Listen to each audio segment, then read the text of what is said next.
I always tell students, if you follow the right steps, you can get an 11 or a 12 in CELPIP. It's not that hard, and I have proven that to you guys once again. I did my exam a few weeks ago. I do that almost every year to check the latest trends, see what's happening with the exam. I scored 12 across the board, except for listening. I got an 11 there because in part 6 of the listening exam, for some reason, I dozed off, my brain went to a different place. I didn't focus on a part that was important to get at least 1 or 2 answers. But I still got an 11 there, and that is a pretty good score right here. Most of you need a 9 or more.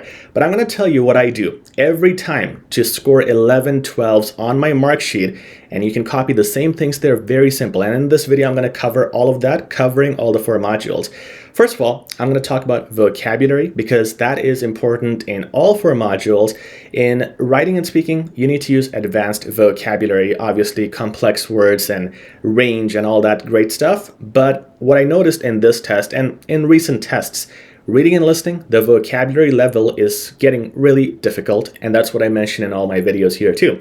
So your vocab needs to be really good. If you have 2 to 3 days before the exam, you don't have enough time, so do not follow this advice. But if you have even a week or more of time before your exam, look at our vocabulary worksheets. You can check out 400 best CELPIP words to know, because these come in the exam all the time, and you can use them in your writing and speaking as well. That is a free resource. You can check it out. Link is in the description for that. We have a bonus 400 extra words, including phrasal verbs, and basically it's 800 plus words that are included in our course that you need to know. The course link, if you want to check it out with all the features, is also in the description.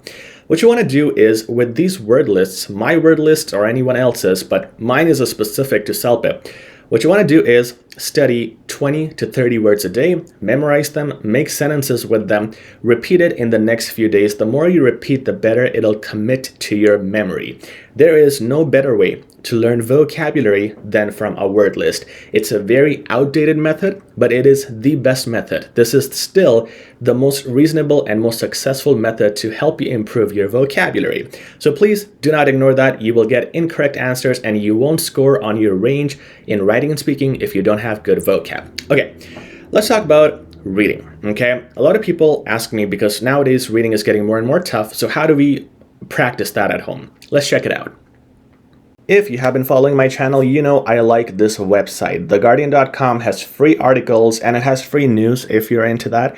But I like to practice this for my English, my students' English, and just overall for your even brain power. It's just a great exercise to do. If you implement this step, reading comprehension will become very easy for you. So you will understand how to read and get answers. You would understand how to paraphrase your reading because the passages and the words in the questions are paraphrased. And you will understand how to summarize information, how to remember it, and just so many benefits. You keep doing this for a week or 2, and you will notice your reading has improved very significantly. The article I have here is about Elon Musk visiting Gaza, okay? So I'm going to look at this little paragraph here. Let's read it, and I'll tell you what to do with this. We invite him to visit Gaza to see the extent of the massacres and destruction committed against the people of Gaza. In compliance with the standards of objectivity and credibility, Osama Hamdan, a senior Hamas official, said in a press conference in Beirut on Tuesday. So this is irrelevant. Someone said something. It's easy to understand, okay? I'm going to focus on this one. I'm going to give you 3 different versions of saying the same thing, and then I'll tell you why I did that.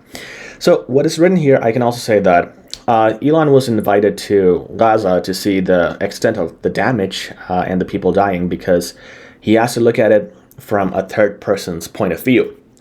Let me do a second version. Elon, or the people of Gaza, really wanted Elon to check out the condition there because it's terrible. People are dying. And if you just look at it from a fair perspective, Elon will be pretty shocked. And I think that's their intention.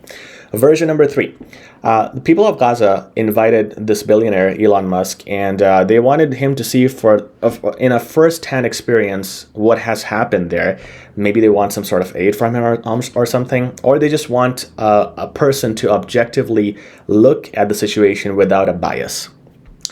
I explained the same thing to you in 3 different versions.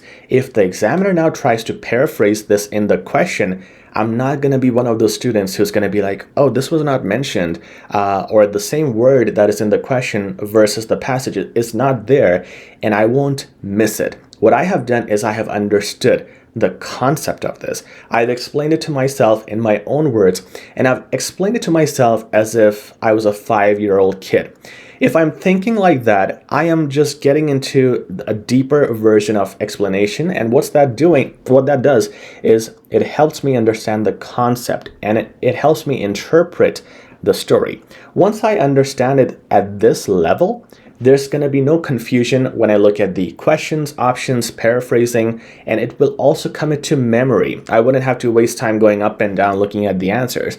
So this is an exercise you can do nonstop, unlimited amount of times to improve your reading skills. And this is one thing I practice whenever I do my own versions or before my exam. Okay.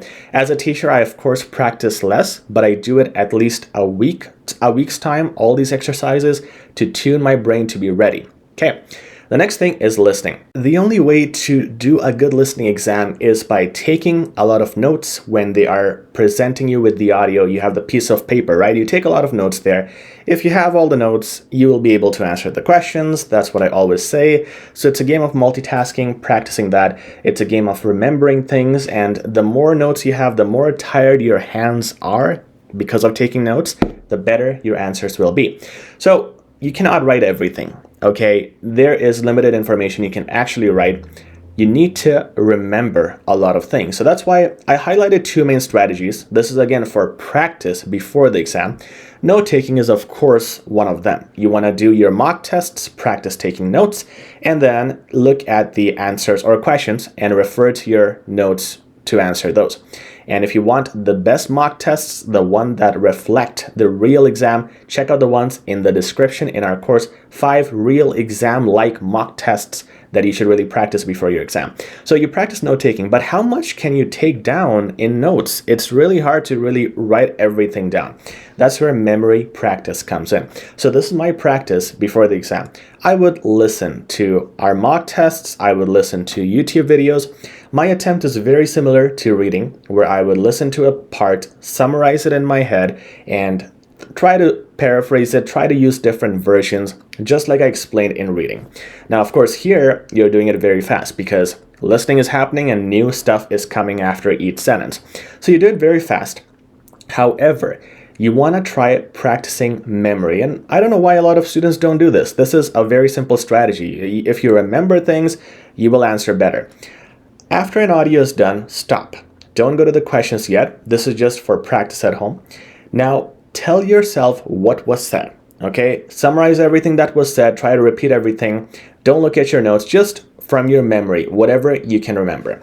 Now, play the recording again. You will be surprised at how much you missed. Now, try it again, summarize it again, and so on. Now go to the next audio and try this again. So you are training your brain to remember a lot of the things that were said. If you remember and you have enough notes, a combination of these 2 things really helps you in answering the questions. So that's my go-to for listening. Let's move on to writing and speaking. For writing, obviously, everything you have written down is on your screen. You can look at it, edit it, and practice it.